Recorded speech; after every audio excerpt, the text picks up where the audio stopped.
താനൂരിൽ UDF സ്ഥാനാർത്ഥിക്ക് ഭൂരിപക്ഷം നൽകുന്ന ബൂത്തുകൾക്ക് പണം വാഗ്ദാനം ചെയ്ത മുസ്ലിം ലീഗ് നേതാവിനെതിരെ നടപടിക്ക് സാധ്യത. തെരഞ്ഞെടുപ്പ് പെരുമാറ്റച്ചട്ടം ലംഘിച്ചിട്ടുണ്ടോ എന്നതുൾപ്പെടെ പരിശോധിച്ചു വരികയാണ്. PK നവാസിന് 300 വോട്ട് ലീഡ് നൽകുന്ന ബൂത്തുകൾക്ക് 10,000 രൂപ നൽകും എന്നായിരുന്നു ലീഗ് മണ്ഡലം പ്രസിഡന്റ് മുത്തുക്കോയ തങ്ങളുടെ വാഗ്ദാനം. സിനോജ് തോമസ് വിവരങ്ങളുമായി നമുക്കൊപ്പം ചേരുകയാണ്. സിനോജ്, തവനൂരിൽ സമാനമായ രീതിയിൽ ലീഗ് നേതാവ് ഒരു ഓഫർ മുന്നോട്ട് വെച്ച് പെട്ടത് നമുക്കറിയാവുന്നതാണ്. ഇപ്പോൾ താനൂരിലെ സംഭവത്തിലേക്ക് എത്തുമ്പോൾ തുടർ നടപടി എന്ന നിലയിൽ നമ്മൾ എന്ത് പ്രതീക്ഷിക്കണം? ആര്യ, റിജിത്ത്, അതായത് മലപ്പുറം ജില്ലയിലെ 16 സീറ്റുകളും പിടിച്ചെടുക്കുമെന്നാണ് UDF ക്യാമ്പ് പറയുന്നത്, പ്രത്യേകിച്ച് ലീഗ് പറയുന്നത്. അതുകൊണ്ട് തന്നെ വലിയ ആവേശത്തിലാണ് അവിടുത്തെ നേതാക്കളും അണികളും ഉള്ളത്. അതുകൊണ്ട് പരമാവധി ആവേശത്തിലേക്ക് എത്തി പരമാവധി വോട്ടുകൾ നേടി 16 സ്ഥാനാർത്ഥിനെ വിജയിപ്പിക്കുക. അതിനുവേണ്ടി കൂടിയാണ് നേതാക്കൾ ഇത്തരത്തിൽ പ്രഖ്യാപനങ്ങൾ നടത്തി വെട്ടിലാകുന്നത്.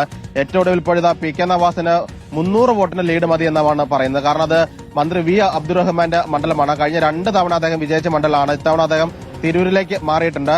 താനൂര് പിടിച്ചെടുത്ത് 300 വോട്ടിന് PK നവാസ് വിജയിച്ചു കഴിഞ്ഞാൽ ഓരോ ബൂത്ത് കമ്മിറ്റിക്കും അദ്ദേഹം 10,000 രൂപ വെച്ചാണ് മുത്തുക്കോയ തങ്ങൾ ഓഫർ പ്രഖ്യാപിച്ചത്. പക്ഷേ അദ്ദേഹം പറയുന്നത് അതൊരു പ്രോത്സാഹനമായിട്ട് പറഞ്ഞതാണ്, അല്ലാതെ വോട്ടിനെ സ്വാധീനിക്കാൻ വേണ്ടി പറഞ്ഞതല്ല എന്ന് പറയുന്നത്. ഏതായാലും പോലീസിലേക്ക് പരാതി എത്തുന്നു. പോലീസ് അതിന്റെ പെരുമാറ്റച്ചട്ട ലംഘനമൊക്കെ തന്നെ പരിശോധിക്കുന്നു.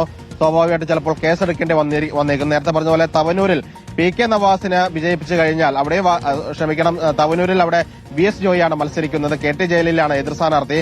അദ്ദേഹത്തെ വിജയിപ്പിച്ചു കഴിഞ്ഞാൽ വിദേശത്തേക്കുള്ള യാത്രയാണ് മുസ്ലിം ലീഗിന്റെ സംസ്ഥാന വൈസ് പ്രസിഡന്റ് ബാബു ഹാജി അന്ന് പ്രഖ്യാപനം നടത്തിയത്. അതിനെതിരെ പോലീസ് കേസെടുത്തിരുന്നു. അതിൽ നിന്ന് പാഠം മറ്റു നേതാക്കൾ ഉൾക്കൊണ്ടില്ല എന്ന് വേണം ഇതിൽ നിന്ന് മനസ്സിലാക്കാൻ. അതായത് 300 വോട്ടിന്റെ ലീഡ് മതി. അതായത് അത്രയും വലിയ മത്സരമാണ് താനൂരിൽ നടക്കുന്നത്. ഇഞ്ചോടിഞ്ച് പോരാട്ടമാണ്. അതുകൊണ്ടാണ് അവിടുത്തെ പ്രാദേശിക നേതാവ് പോലും 300 വോട്ടിന്റെ ലീഡ് നൽകിയാൽ തന്നെ 10,000 രൂപ നിങ്ങൾക്ക് തരാമെന്നൊരു പ്രഖ്യാപനം നടത്തിയിരിക്കുന്നത്. ഏതായാലും അതിന്റെ പെരുമാറ്റച്ചട്ട ലംഘനമൊക്കെ തന്നെ പോലീസ് പരിശോധിച്ചു വരികയാണ്.